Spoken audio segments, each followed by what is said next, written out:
ستونزه دې ښکل کړه کتاب لکه څنګه چې له نامه څخه یې ښکاري همداسې نااشنا او هیښوونکي رازونه په خپل ځان کې لري. دا کتاب براین ټریسي په 2012 کال کې لیکلی چې پښتو ژبې ته محمود سعید ژباړلی.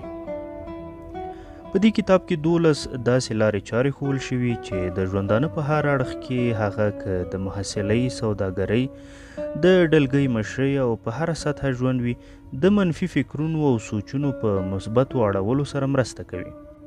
هغه منفي فکرونه چې له کلونو مو په ذهن کې زیرمه شوي څنګه یې کولی شو چې له ذهن او فکر یې وباسو، روحي آرامتیا ترلاسه کړو او ښه ژوند ولرو.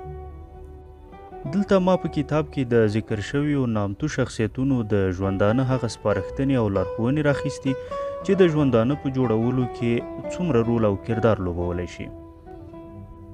نامتو شخص ناپلیون بناپارت وایي وړې هیلې مه کوئ، یوازې سترې هیلې دي چې د بشر د ذهن خوځولو وړتیا لري. ارواپوهان د لوړې اغیزمنتیا لرونکي او ځانپاري کس دا ډول تعریفوي.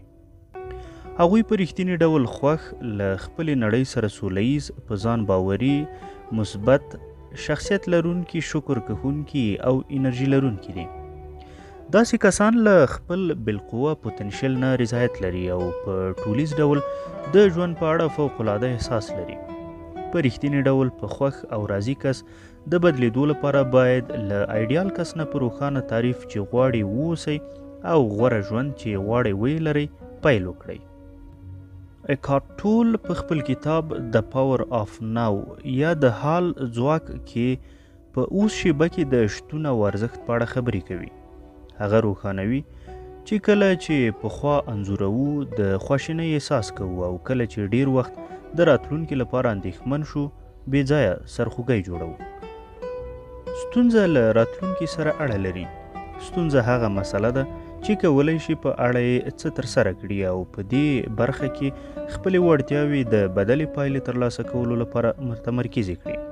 له راتلونکي سره ستونزه ستاسې په لاسونو کې ده او ترلاسه کیدونکې پایلې په اوس وخت کې ستاسې له کړنو سره اړه لري. آین رینډ خپله د جامداتو فلسفه دا ډول بیانوي: حقیقت د نړۍ برخه ده، نو بیا ستونزه څه ده؟ ستونزه هغه څه ده چې کولی شي د هغې لپاره کوم کار ترسره کړي. هغه هدف چې نوي ترلاسه شوی نه حل شوي ستونزه بلل کیږي. ستاسې پر وړاندې هر خنډ نه حل شوي ستونزه ده. ځکه نو څومره چې کولی شئ خپلې وړتیاوې د ستونزو په حل او هدفونو ته په رسېدو متمرکزې کړئ.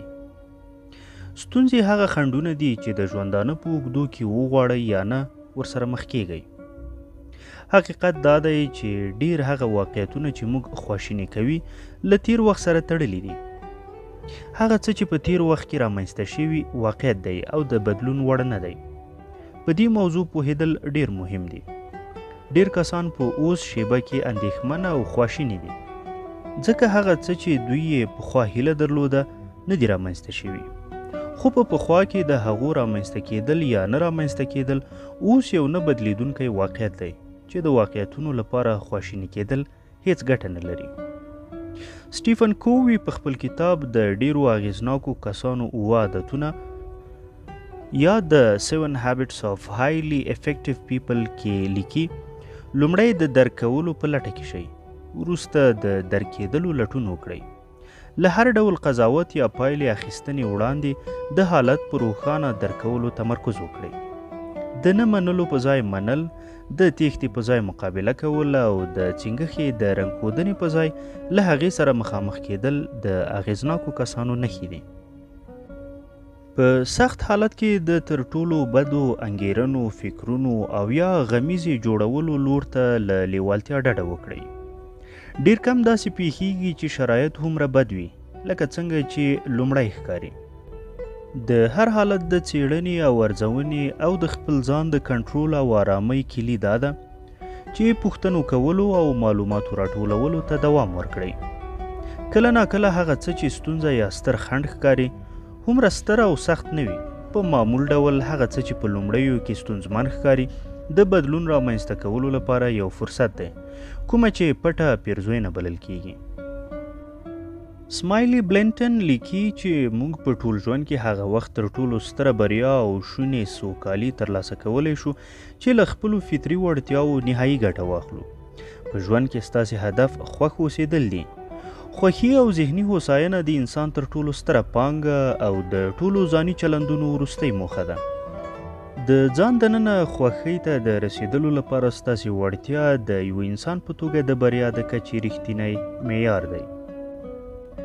د اشتیز د قرارګاه پاتې شوی بندي ویکټور فرانکلن وایي د بشر د ازادۍ وروستۍ درجه د چاپیریال د شرایطو له پام کې نیولو پرته په خپل چلند کې د ازادۍ ټاکنه ده.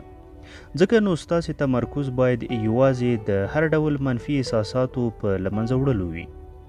له نیکه مرغه کولی شو منفي احساسات د یو لړ ثابتو شوو کړنو او تخنیکونو په مرسته له منځه یوسو، کوم چې له هغو ډیر یوازې په څو ثانیو کې پلي کېدلی شي.